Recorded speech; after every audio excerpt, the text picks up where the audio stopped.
तो अभी हमने क्या बता रहा था, मैं बता रहा था कि अभी एक वीडियो आप जो देखे थे, जो इंटरेक्ट हुआ था वीडियो, उसके बाद का ये है कि अभी आप ज्वाइंट सी कंसीडर कर रहे हो, तो ज्वाइंट सी कंसीडर करो और आपको निकालना है के set of the forces of the member of the trust. तो आप क्या करो, ज्वाइंट सी कंसीडर करें। तो ज्वाइंट सी में देखोगे यहाँ ज्वाइंट सी है, तो ज्वाइंट सी से एक डी की तरफ जा रहा है, ठीक है, के सी डी। तो के सी डी अगर हम बोले तो के सी डी क्या है, के सी डी हमारा, अगर हम अब हम क्या करें कि हॉरिजेंटल, हम सारे के सारे हॉरिजेंटल एनालिसिस करते हैं, 0। तो हम यहाँ से लिख सकते हैं K C D cos theta 3 plus 1 cos theta, ये एंगल कितना होगा, ये एंगल थीटा 1 है ना, तो ये भी एंगल थीटा 1 होगा, तो ये होगा, इसका कंपोनेंट होगा cos थीटा 1, तो cos theta 1 is equal to 0। यहाँ से जो है के सी डी की वैल्यू हमारी आ जा रही है, वो आ रही है माइनस का 1.17 किलो न्यूटन, ठीक है, ये आ गया के सी डी।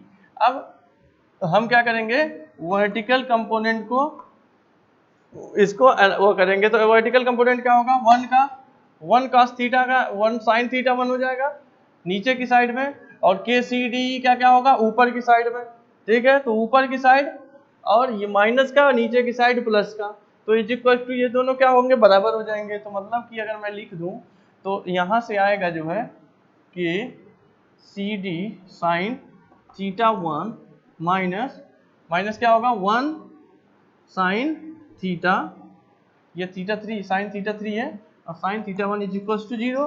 तो यहाँ से जो आ गया आपका, ये दोनों एक ही साइड में जाएगा ना, ये भी जाएगा और ये भी, तो ये दोनों क्या हो जाएगा, के सी डी नहीं, के सी ए नीचे, के सी डी साइन थीटा 3 और 1 प्लस 1 साइन थीटा 3 और प्लस ये भी तो है इसी के साथ के सी ए, तो माइनस ये होगा प्लस का के सी ए, तो ये दोनों क्या होंगे, ये दोनों माइनस कर दिया जाए यहाँ पे, क्योंकि ये दोनों नीचे की साइड में है, 1 साइन थीटा, ये दोनों माइनस, ये दोनों नीचे की साइड में होंगे और ये ऊपर की साइड में जाएगा तो प्लस कर दिए। तो यहाँ से जब के सी डी की वैल्यू तो ऊपर निकाल ही लिए हो, अब हमें निकालना है के सी ए, तो के सी ए इज इक्वल टू हो रहा है माइनस का 1.05 किलो न्यूटन, ये आपका के सी ए आ गया, ठीक है। तो के सेट ऑफ फोर्सेस में आप दो चीजें निकाल लिए हो, और अगला अब हम ज्वाइंट कंसीडर कर रहे हैं, ज्वाइंट बी। तो हम लिखते हैं यहाँ पे consider joint be joint consider करते हैं।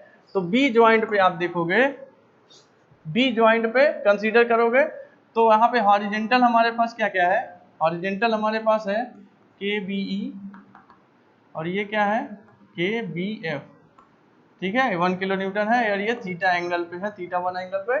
तो हम ये क्या करते हैं, ज्वाइंट बी पे summation of B is equal to 0 करते हैं।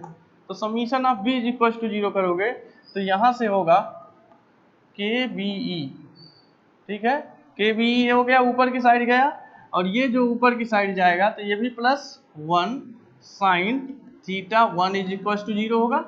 यहाँ से के बी ई की वैल्यू आ गई, के बी ई की वैल्यू जो आ रही है हमारी, वो आ जा रही है माइनस का 0.35 के बी ई, जब इसको आप वैल्यू पुट करोगे तो माइनस का 0.35 किलो न्यूटन आ गया। अब क्या करेंगे, अब हॉरिजेंटल यहाँ पे समीशन 0 कर दें, तो हॉरिजेंटल समीशन 0 करोगे तो हॉरिजेंटल क्या आएगा, K B F plus 1 into cos theta 1, K B F plus 1 cos theta 1 is equal to 0, यही तो होगा हॉरिजेंटल, इन दोनों एक ही साइड में जा रहे हैं, तो ये 0। तो यहाँ से मैं वैल्यू देख लेता हूँ के बी एफ की वैल्यू क्या है। तो के बी एफ की हमारी जो वैल्यू है, के बी एफ की वैल्यू जो है हमारी वो है माइनस 0.94 किलो न्यूटन, ये हो गया आपका। यहाँ सिंपली आपको करना क्या है, cos थीटा 1 की वैल्यू जो यहाँ पे है, cos थीटा 1 की वैल्यू रखोगे, सीधा सीधा के बी एफ निकल के आ जाएगा। तो हमने निकाल दिया के बी ई के बी एफ, हाँ, एट ज्वाइंट बी पे हमने निकाल दिया। तो अब क्या करेंगे, अगला ज्वाइंट ढूंढेंगे। तो अगला ज्वाइंट अब बनाते हैं इसका, अब ज्वाइंट एफ करते हैं कंसीडर, तो कंसीडर यहाँ लिखें ज्वाइंट एफ, ज्वाइंट एफ। तो ज्वाइंट एफ कंसीडर करते हो, तो ज्वाइंट एफ का मैं सिंपली बना दे रहा हूँ, ये है 0.94 जो कि आया था आपका याद हो तो 0.94 अभी आया था, और उसके बाद ये के बी एफ आया है ना माइनस का, तो इस तरफ कर दिए। उसके बाद ये क्या है आपका, ये है के एफ डी है, और ये आपका है के एफ ए, ये है। यहाँ से समीशन ऑफ एज इक्वल टू 0 करोगे तो यहाँ से क्या होगा कि K F A plus 0.94 is equal to 0 means K F A is equal to हो गया माइनस का 0.94 kilo newton. K F A निकल गया, और यहाँ देखोगे समीशन ऑफ हॉरिजॉन्टल वर्टिकल आप देखोगे तो K F D is equal to 0 देख लोगे यहाँ पे, क्योंकि वर्टिकली यहाँ पे सिर्फ एक ही है, यहाँ पे के एफ डी। अब हम क्या करते हैं, अब हम लेते हैं ज्वाइंट ए, ज्वाइंट ए लेते हैं, इसको मिटाने के बाद ज्वाइंट ए में बता रहा हूँ।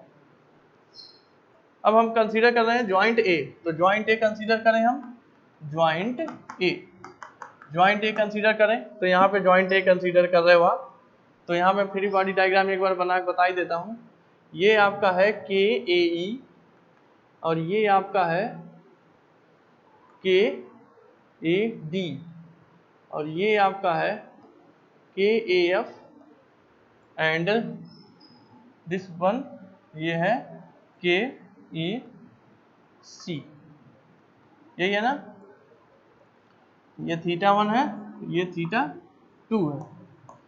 तो यहाँ से अगर वर्टिकल और हॉरिजॉन्टल कंपोनेंट दोनों का अलग करो तो के ए ई कॉस θ1 होगा, और ये होगा के ए ई साइन θ1 होगा। उसी तरह ये होगा के ए डी साइन θ2 होगा, और ये होगा के ए डी कॉस θ2 होगा। ठीक है, इतना क्लियर है आपको। के ए एफ की वैल्यू जो हमारी आई थी, के ए एफ की वैल्यू कितनी आई थी, ये अभी आई थी इधर, के ए एफ की वैल्यू, एफ ए की वैल्यू आई थी, ये आई थी कितना 0.94 किलो न्यूटन, कंप्रेसिव में आई थी, मैंने एरो लगा दिया है। ठीक है, तो अब यहाँ पे आप जो है हॉरिजॉन्टल कंपोनेंट को 0 करो, तो यहाँ से क्या मिलेगा आपको, हॉरिजॉन्टल में क्या क्या दिख रहा है आपको, ये दिख रहा है माइनस का 0.94, और क्या दिख रहा है आपको, इस तरफ को प्लस रखो, तो प्लस के ए डी कॉस θ2 प्लस इसको भी लिखो के A E cos θ1 is equal to 0। तो यहाँ से जो आपको मिल रहा है वो आपको मिलेगा के ए ई जो मिलेगा वो होगा 1 माइनस 0.585 के ए डी, ये आपको इक्वेशन नंबर 3 मिल गया, ये इक्वेशन नंबर 3 मिल गया। अब क्या करोगे, वर्टिकल फोर्सेस को 0 बराबर करोगे, तो वर्टिकल क्या क्या है आपके पास, के ए ई है जो कि 0 था पहले ही, उसके बाद क्या है के ए डी साइन θ2 प्लस ये भी है के A E sign θ1 is equal to 0। ठीक है, इसमें इसकी वैल्यू पता है, के ए ई की वैल्यू आपको, के ए ई जो हो, सॉरी ये के ए सी है, के ए सी जो सी ए था, के सी ए वो 0 था, तो ये 0, के ए डी की जो वैल्यू है, के ए डी की वैल्यू आपको निकालना है, और के ई की वैल्यू जो रखोगे, तो के ई की वैल्यू आप सीधा रखोगे 1 माइनस 0.585 के ए डी, इसकी के ए की वैल्यू यहाँ पे रखो, तो यहाँ पे जब रखोगे तो सारे जो वैल्यू हो जाएंगे वो इन द फॉर्म ऑफ के ए डी हो जाएगा। तो आप इक्वेशन नंबर इसको अगर 4 बनाओ, तो इक्वेशन नंबर 4 से क्या होगा, के ए डी आपका निकल के आ जाएगा, के ए डी आपका निकल के आ जाएगा 0.7 किलो न्यूटन। ठीक है, अब क्या करोगे, अब वहां से 0.71 से आप के ए ई की वैल्यू आप निकाल सकते हो, तो मैं मिटा के यहाँ बता देता हूँ। अब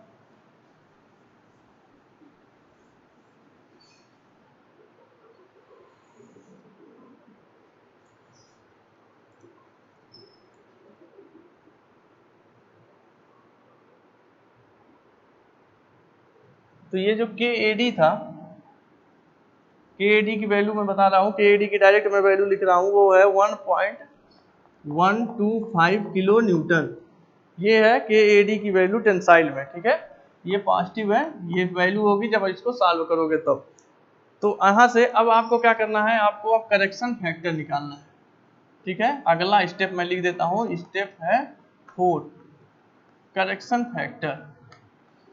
करेक्शन फैक्टर, तो करेक्शन फैक्टर में क्या लिखोगे आप, करेक्शन फैक्टर जो होता है वो होता है माइनस का P set of AD divided by के सेट ऑफ AD। AD का P सेट और K सेट, अब देखते हैं AD का P सेट मतलब PAD क्या था और KAD क्या था, दोनों को डिवाइड कर दें तो हमारा PAD था वो था माइनस का 0.8.01, ये माइनस ऑलरेडी था, अपॉन 1.125 जो यहाँ से आया है KAD। अब जब दोनों हम वो करते हैं तो ये आ रहा है हमारा 7.12, ये आ गया करेक्शन फैक्टर, ठीक है। ये करेक्शन फैक्टर आपको निकल के आ गया। अब आपको निकालना है एक्चुअल फोर्सेस, तो मैं मिटा के यहाँ पे आपको डिटेल में बता देता हूँ कि एक्चुअल फोर्सेस क्या होगा।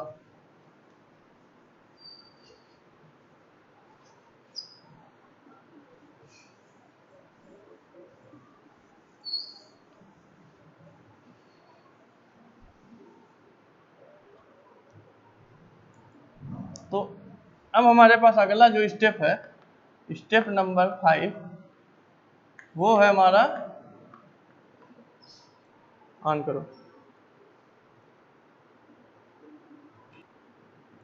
तो ये हमारा क्या हो गया, एक्चुअल फोर्स। एक्चुअल फोर्स क्या होगा हमारा, एक्चुअल फोर्स होता है P प्लस एक्स इंटू के, ठीक है। तो हम एक टेबुलर फॉर्म में इसको बना लेते हैं, एक टेबुलर फॉर्म बनाते हैं। टेबुलर फॉर्म में आपको बता देता हूं। तो हमने जो है टेबुलर फॉर्म यहाँ लिख लिया है, ठीक है। लिखते आपको वीडियो ज़्यादा लंबा हो जाता है, इसलिए मैंने पहले लिख लिया है, तब आपको एक्सप्लेन कर रहा हूँ। ये सब जो मैंने डेटा लिखा है, ये सब डेटा हमने आंसर में अलग अलग ले आए हैं हम लोग आंसर में। तो चूंकि हम मिटाते गए थे इसलिए हमारे पास डेटा था नहीं, तो हम डेटा यहाँ पे लिख लिए हैं ताकि आपको एक्सप्लेन सीधा कर पाए। तो एक्चुअल फोर्स या फाइनल फोर्स अगर निकालना हो, यहाँ मैं लिख देता हूँ फाइनल फोर्स। तो final force of the member जो निकालना होगा आपको, तो फाइनल फोर्स होगा P प्लस एक्स के। P क्या है, P set of the particular force, और X है करेक्शन फैक्टर, और K है K set of the member force. तो आपको अगर AC की बात करें, आपको याद होगा तो AC का जब हम P सेट निकाले थे, P फोर्स 0 था, K सेट हमने निकाला तो माइनस का 1.05 आया होगा, ठीक है। एक्चुअल जो फोर्स निकालेंगे तो ये वाला फार्मूला लगाएंगे, P की जगह 0 रखेंगे और X की जगह करेक्शन फैक्टर जो आपका आया था, करेक्शन फैक्टर आपका कितना आया था, करेक्शन फैक्टर आया था आपका K की, X की वैल्यू आई थी 7.12। तो जब 7.12 से मल्टीप्लाई इसका हो जाएगा तो 7.15 ही आ जा रहा है, ठीक है। और माइनस है चूंकि, इसलिए नेचर इसका क्या है, compressive. C is stand for compressive and T is stand for tensile in nature, ठीक। उसी तरह CD में जो P सेट आया था 0 था, K सेट आया था माइनस का 1.17 था, ठीक है। तो जो अपने इस फार्मूले में इन दोनों को रखा, इन दोनों को इस फार्मूले में रखा, तो ये निकल के आया, माइनस है तो कंप्रेसिव। इसी तरह हम पूरा करते गए हैं। यहाँ टेंसाइल इसलिए है, टेंसाइल नेचर में, क्योंकि यहाँ पे जो है वैल्यू हमारे प्लस में आ रहे हैं जब इस फार्मूले में मैंने रखा है। तो इसी तरह आपको कॉम्प्लेक्स टेस्ट की एनालिसिस करनी होगी, तो इसको टेबुलर फॉर्म में आप कर लीजिएगा, ठीक है। तो इस वीडियो में बस इतना ही था। अब आगे वाले वीडियो में अब हम बात करेंगे मेथड ऑफ टेंशन कोफिशिएंट से। हम किसी अगर ट्रस या किसी स्ट्रक्चर के एनालिसिस करते हैं तो एक है मेथड ऑफ टेंशन कोफिशिएंट, उसकी बात है, उस पर विस्तृत चर्चा हम अगले वाले वीडियो में करेंगे। Thank you for watching this video, thank you.